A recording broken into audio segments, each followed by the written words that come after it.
কয়েকদিন আগে আমার বন্ধুর বিয়ে ছিল, বন্ধুর জন্য গিফট হিসাবে নিয়ে গিয়েছিলাম এই ছোট ছোট প্যান্ট জামাগুলো। আমার জন্য এই বন্ধুটা অনেকক্ষণ থেকে দাঁড়ায় ছিল রাস্তায়। তারপরে আমরা তিনজনে মিলে বেরিয়ে পড়লাম বন্ধুর বিয়ে খেতে। তখনই মনে পড়লো না না একটা মান সম্মানের ব্যাপার আছে, একটা গিফট নিয়ে যেতে হবে। তারপরে একটা দোকানে এসে ছোট ছোট জামাগুলো নিয়ে নিলাম গিফট হিসাবে।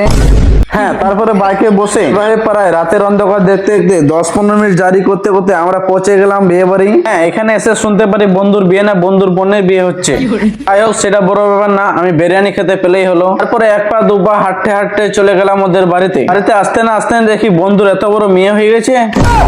আমার বন্ধুর মেয়ের জন্য এই জামাটা একটা বন্ধু নিয়েছিল। তারপরে চলে আসলাম খেতে। তার আগে টিফিন খেয়েছি, সেটা ভিডিও করা হয়নি। খাওয়া দাওয়া হয়ে গেলে বললাম অনেকটা রাত হয়ে গেছে, এখন আমি বাড়ি যাচ্ছি। বন্ধু বলছে এখনই না, বোনকে বিদায় দিয়ে তারপর যাবি বাড়ি। ভিডিওটা অনেক বড় হয়ে যাচ্ছে। তারপরে বরযাত্রী এসেছিল, বরযাত্রী আসার পর অনেক অনেক মজা করেছি। সেগুলো দেখার জন্য পার্ট 2 ব্লগ নিয়ে আসবো, তোমরা ফলো করে রাখো।